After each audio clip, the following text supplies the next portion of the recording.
It's 2007, and young Reed declares to his class at career day that he wants to be the first person to teleport themselves in history. In reality, he is able to construct a teleporter in his garage because to his extremely high IQ. A frustrated Reed goes back to scribbling equations in his notebook after the teacher reprimands him and declares that the project was a failure since it was not practical. When Ben is the next to be summoned, he can't help but be interested in Reed's work. Later that night, Ben, who is fleeing his brother's tormenting, enters the salvage business owned by his family and hears an odd noise. Reed is actually seeking for a power converter, which he needs for his teleportation device, it turns out. He offers to show Ben the innovation in exchange for permission to use the piece, and Ben agrees. Later, Ben aids Reed in finishing the machine in his garage. Reed turns the device on after they place a toy vehicle on it, which causes their immediate surroundings to tremble and the electricity to go out. To their surprise, the toy manages to vanish while only leaving a few rocks behind. Reed and Ben exhibit an improved version of the teleportation device that can transport objects away but also return them back during the school's science fair 7 years later. In order to demonstrate, Reed steals a child's toy plane and makes it appear to vanish before reappearing coated in sand. This results in a power surge that breaks the basketball ring's glass. Unfortunately, the professors reject them because they believe they are doing magic acts rather than real science. However, Reed's gadget caught the notice of Dr. Storm and Sue, who are also attending the expo. Storm works for the Baxter Foundation, a university that receives funding from the government. He says Reed is ahead of them since his team has also transported objects into other realms, but they haven't been able to retrieve them. Sue gives Reed a test tube filled with sand that matches the sand on the plane because Reed is shocked to hear this since he had assumed he had just been sending things to different locations on Earth, and not to other dimensions. The sand has been examined by the institution, but it does not like any particles seen on Earth. Storm then extends a full scholarship to Reed at the Baxter Foundation. The following day, Ben assists Reed with moving into the foundation and presents him with a utility Swiss knife, telling him that this is where he truly belongs. Later, Reed explores the whole facility to familiarize himself with everything and is awed by the magnificent labs and the large library. When he runs across Sue, he attempts to strike up a conversation, but Reed is terrible around girls, so nothing goes well. Storm is now discussing the voyage to a purported new world with the board. He says if they can get to this other realm, they can harness its resources and perhaps even figure out how to preserve their own world. However, after reviewing the reports, government scientist Dr. Allen recognizes the name Victor Von Doom and is dubious of it because the last time Victor worked for them, he set fire to all of Storm's data servers before quitting. Victor has a lot of talent and built their version of the machine, so Allen is prepared to give him another shot, but Storm must agree to strictly watch over him. Following the meeting, Storm visits Victor and makes an effort to win him back. Victor first says no, but he later agrees after learning that Reed was able to salvage the situation and that Sue will be joining the squad. A group of scientists are helping Reed and Sue create a larger version of his contraption back in the laboratory. They must be careful since Sue learns that Reed's model was tearing a hole in the fabric of space and time, which may result in a black hole and devour the entire world. Victor and Storm eventually show up. Sue and Victor show Reed an image they captured from the other world on their most recent attempt after making introductions.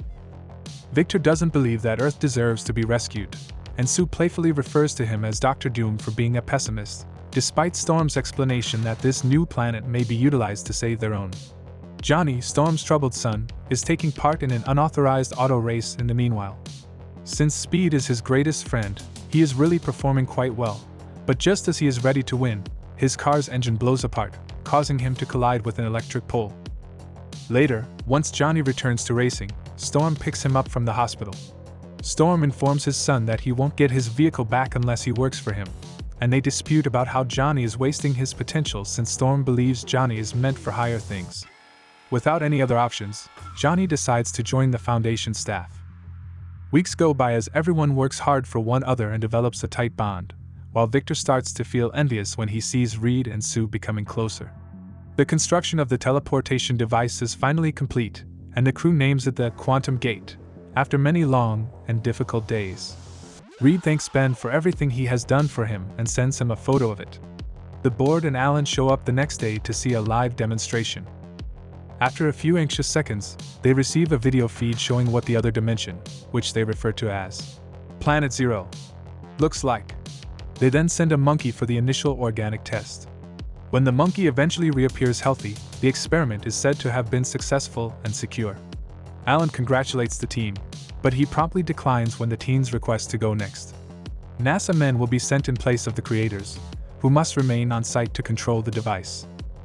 Reed, Johnny, and Victor decide to share a drink after the board departs in order to forget their disappointment. However, they never stop griping about not being allowed to visit the realm they independently found, which should grant them, first step, privileges. When Reed steps up, he persuades everyone to use the machine alone and sneak around everyone else. The other two concur, and when Reed realizes that Ben was also an original inventor, he summons him to come along. Everyone dons their gear and board the machine pods a little while later. Sue, who is working in the office at the time, goes to the lab to investigate after hearing a warning that the gate is being activated. The 4 males had already vanished by the time she gets there. The men on Planet Zero are astounded by this brand new dimension. The Earth splits up as Reed and Ben raise the American flag, revealing a glimmering green light underneath it. They next inspect the area where Victor believes the energy is concentrating. As the other 3 descend and discover a material that resembles green lava, Johnny stays at the top of the cliff to serve as the anchor. Victor learns that it is responding to a physical stimulation when he touches it. Victor then dips his palm more deeper, only for the material to detonate and set off an earth eruption. Victor collapses while still hanging on the rope as the 3 men sprint back to the rope and instantly begin to climb with Johnny holding their weights. Reed pulls him up, but the gushing green fluid reaches Victor and covers his body, forcing Reed to release his hold. Victor regrettably falls back to the ground as a result of the material melting off the rope. After rejoining Johnny to return to their pods, Reed, Ben, and Johnny continue their ascent. Re-entry, however, is not functioning. Sue receives their signals back at that point and initiates the return, but she doesn't respond quickly enough. As a result, Johnny suddenly catches fire and Ben is pelted with rocks. When the machine returns, it bursts and produces a shockwave that leaves Sue unconscious and forces the entire city to go dark. When Reed wakes up, he discovers Johnny on fire and Ben trapped between the rocks.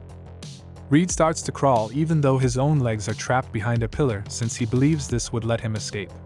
But when he turns around, he notices his legs are extending out strangely, and he faints. The next day at Area 57, the researchers are putting Reed through tests to see how well he can stretch. Every time he awakens, he becomes too emotional, causing the researchers to put him back to sleep. When Storm visits his kids, he notices Sue's fading into and out of the visible spectrum. Storm feels bad for Johnny since he is still burning when he wakes up, panics, and explodes. Reed awakens once again after hearing Ben yelling for assistance. He swiftly lowers his arms to free himself from the restraints, then crawls through a vent until he reaches Ben's location. Reed is shocked to see that Ben has transformed into a human rock. After assuring Ben that he would find a solution, Reed flees the facility by himself, utilizing his skills to effortlessly stop any guards who stand in his way. At that point, the whole institution is made aware of his departure. After that, Alan sees Ben and tricks him into believing Reed has left them. He claims that Area 57 and the government can work together to find a solution to their problems, but in exchange the teenagers will require assistance with their military duty. After a year, Ben, Johnny, and Sue have mastered their powers and are valuable tools for the government, particularly Ben, who is dispatched to combat zones to destroy enemy tanks. Now that Sue has the ability to make other items invisible and to build a force field, Johnny can fly. Alan talks about it with the Pentagon and suggests a different quantum gate project that would give the US military more authority.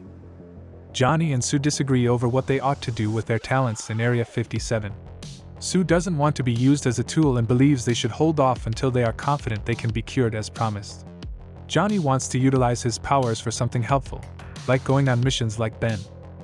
Later, Alan demonstrates the quantum gate to the Pentagon operatives who had come with him. The generals agree to support the endeavor, but only if Ben and Johnny are given additional opportunities to serve on the battlefield.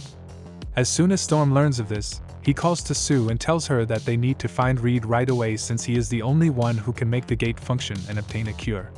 Storm doesn't like the notion of the government using any of his children as weapons. Sue starts following Reed's online activities right away in an effort to spot a trend.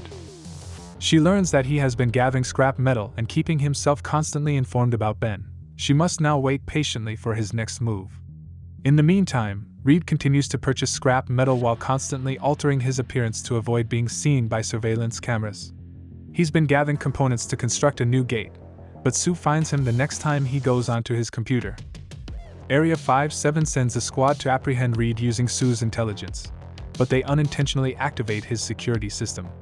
Reed swiftly enters the woods and is confronted by troops, but because to his training, he effortlessly defeats them all.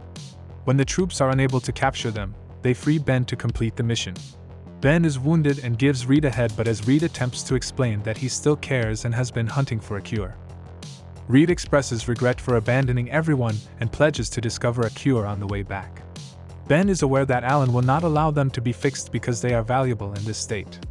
Sue talks to Reed when they get to Area 57 and persuades him to assist them in fixing the gate by telling him that now is his time to see the impact of his labor. He ultimately decides to assist and starts working more diligently than before on Quantum Gate 2. Johnny and Reed rejoin when it's time for a fresh teleportation challenge, and unlike Ben, Johnny is glad to see his old friend again. The machine then sends a fresh crew to Planet Zero, which has undergone significant transformation during the last year. They are startled as they notice a human form coming toward them. It is Victor, who has somehow managed to survive for all of this time. Victor is taken to an examination room as soon as Alan tells the workers to bring him back. When they get a closer look at him, they realize that the green light is visible below the suit that has merged with his body. In exchange for Victor telling them everything he knows about Planet Zero, Alan offers to heal him. Victor claims that the location itself kept him alive and given him great strength before going off the rails, and used his newly discovered telepathy to kill everyone in the room. Victor then exits the building and travels about it, killing each and everyone he comes across without any regret. When an alarm suddenly sounds, Ben briefly believes Reed is attempting to flee once more. The siblings search for their father when Johnny inadvertently smacks an invisible Sue while being on guard.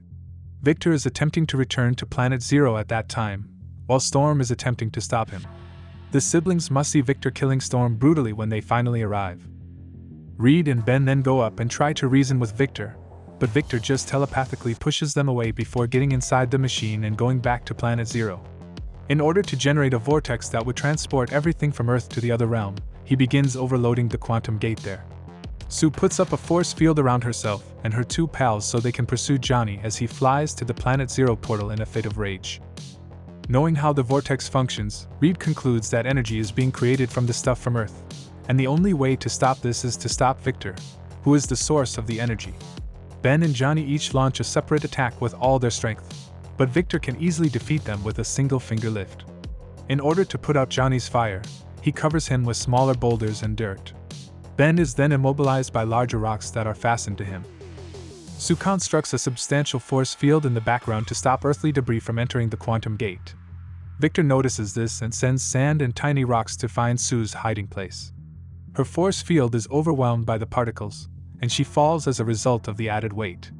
As Victor applies the green stuff over Reed's body to make him loose like old rubber, Reed tries to persuade him out of it once more, but his only response is to beg Reed to name him Doom. Sue regains consciousness at that point and attempts to assault Victor directly, but he just uses his abilities to hold her down. Reed musters his power and recovers control of his body after seeing the imminent death of his buddies. This enables him to assault Victor and toss him down a cliff. Victor quickly stands back up, but this time Ben is waiting for him with a big boulder that he tosses to create a distraction. Sue encloses him in a force field at that point, which Johnny fills with flames to destroy. Sue's force barrier is broken by Victor using his powers, but Reed then pursues him and engages him in a hand-to-hand struggle.